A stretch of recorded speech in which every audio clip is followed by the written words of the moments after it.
Joy to the world. But was it joyful?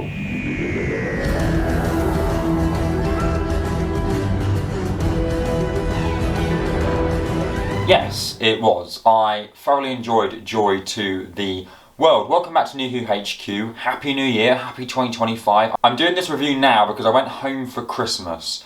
So I didn't have my camera, so now I'm back. I'm doing it about a week later, but it's fine. I'm sure you can remember it. It's time for my review of the Christmas special from last year now, Joy to the World. I did do a short about this, and I have got some comments, which I'm going to read out, and I'm going to react to people's comments.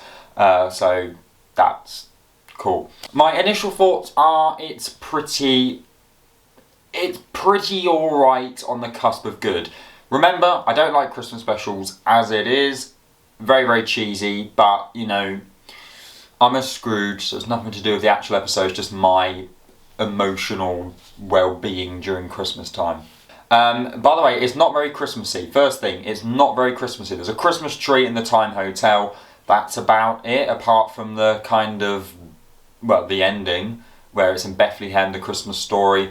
There's not much else that screams Christmassy to me, and that's not an issue at all. It's just, that's just a little side note. Joy. Joy to the world. Her name is in the title. She should be the main companion. And yet at the end of the episode, I'm rooting for someone completely different, and I'm sure you know who I'm talking about. Joy was a little bit of a waste. I think the actress is amazing. We know she's very, very good with comedy. And apart from the beginning where we have a few I'm single, is it that obvious kind of jokes, we don't really use her to her best ability. That's not saying she can't do serious, she can't do emotional, but when you're getting an actress like that into a Christmas special, you kind of expect it, a bit like Catherine Tate vibes in The Christmas Invasion. Whatever you think of her, she is there for comedic purposes much more throughout the episode than here. Anita for me steals this in around the middle of the episode. She steals it, and I think it's purely because they have a year. The Doctor and Anita have a year, and you see little snippets of their relationship growing. Now, some people have said it was a waste of time. See the Doctor living a year like a normal person, basically serving food, cleaning, doing what a normal person would do in a hotel for that kind of job. But it was the relationship with Anita that kept me interested throughout the segment that we got with that. And I felt much more emotional saying bye to Anita to when we basically say bye to Joy.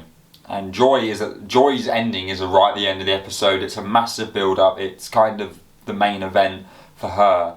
And yeah, I'm going away thinking, yeah, but I kind of feel more bad for Anita. She does get a job at the Time Hotel at the end. That is lovely. But I feel like nothing to do with the actresses. It's purely how they were written. And it wasn't written badly. It's not bad that I think Anita was better than Joy. It's just, I think with how much hype there was about Joy, I'm kind of left a little bit just underwhelmed with what they did with her as a character. Trev, I think his name's Trev. It's not Trav, it's Trev, isn't it? Trev, you know who I mean.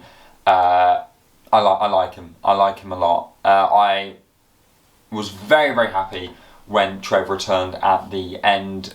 He was on a mission and he made sure he didn't let the Doctor down. That was lovely.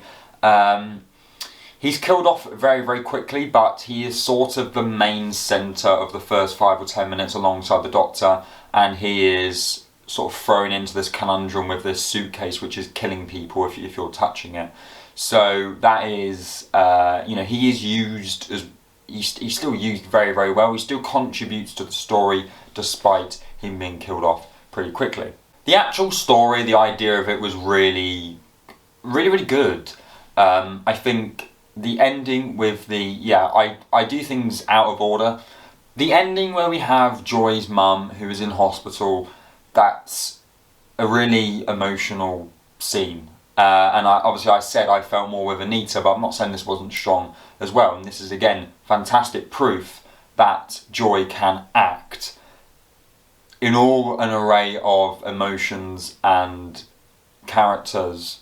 Obviously, it's been linked back to COVID. It's not made political. It's something which many, many people died of and was a very very serious illness, especially in 2020. Still is now, obviously, but in 2020 especially, many people lost their lives from it.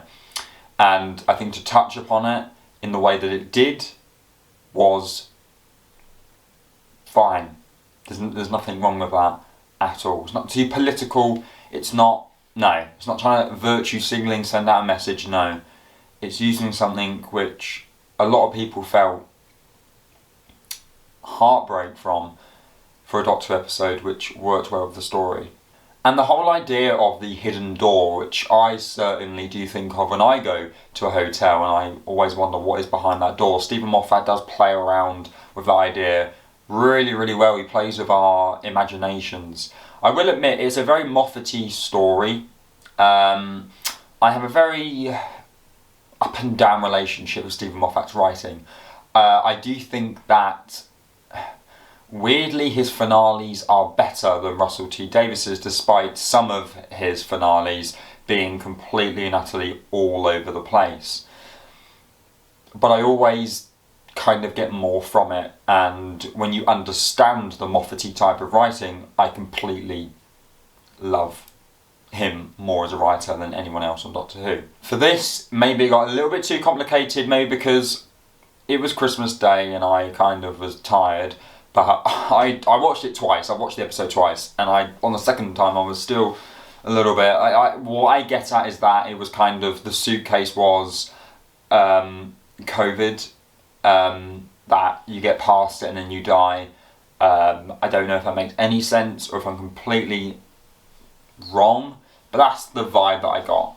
The Doctor himself, Ncuti plays the Doctor really well here. I think he's kind of chilled out. He's having a nice time, but we still get good moments where he realises that I get the vibe that this Doctor needs someone. He doesn't do well with being lonely, and that's, for example, right at the beginning where we see him getting 2 cups to bring back to the TARDIS. You know, he still thinks there is someone there. He just does it by nature. And I think by nature this Doctor does need a companion. We know he's getting a companion very soon, but I think that's why when he connected with Anita, that felt really special, not only for Anita but for him as well. And you saw the joy that Anita brought him. So I think overall Doctor was really strong in this. Let's get then some of your views, the people. Let's see what all of you think. So I had some really interesting comments. One from Claudio Panetta. I apologise if I've said that wrong. I most probably have. I think it was a nice episode. Not the best, but I love it. Joy did not have much time on screen as I expected, but I have to admit I love the reference to 2020. It was emotional. The story is simple. I can say it's a chill episode to watch. Sorry if my English isn't perfect. Greetings from Italy. Firstly, thank you very much. I didn't know we had subscribers from Italy. I don't know any Italian, apologies, but I appreciate you very much. Thank you for the comment. I mean, you probably have a better brain than me then, because I didn't really understand it as well as I would have liked. That doesn't mean that I still didn't watch it relaxing, but I just kind of didn't really get some moments, and I was like, it's a Christmas special, it's fine, it's cheesy, don't worry. But yeah, really interesting. Again, that Joy comment, very telling that yet again. Paul put, I've watched it twice now and still don't really understand what was actually going on. I dare say it was too Moffat-y.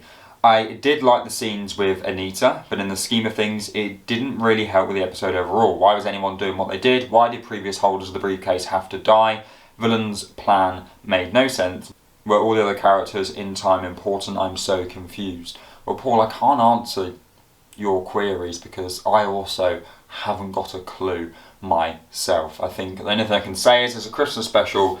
Let's just enjoy it and move on to series 2, I guess. I cannot say this name, but your comment is on the screen. I apologise. Polga, yeah, you know who I mean. I really enjoyed it. I got exactly what I expected. A funny, cheesy, suitable for any age Christmas special.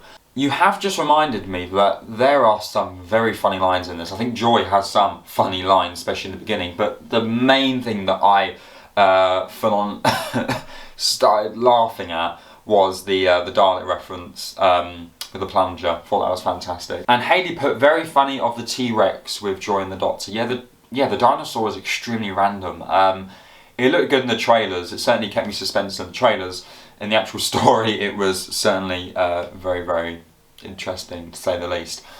But there we go. Thank you all for sending in them thoughts. Let me know your thoughts in the comments of this video as well.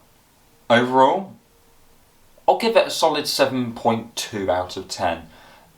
Wouldn't make it into my top 5, because I did recently do a top 5 best Christmas specials. No, it wouldn't. But it beats some. It does beat some. Yeah, we'll see. But if you'd like to subscribe, I would appreciate that massively, and give this video a like, and I'll see you all soon. Goodbye.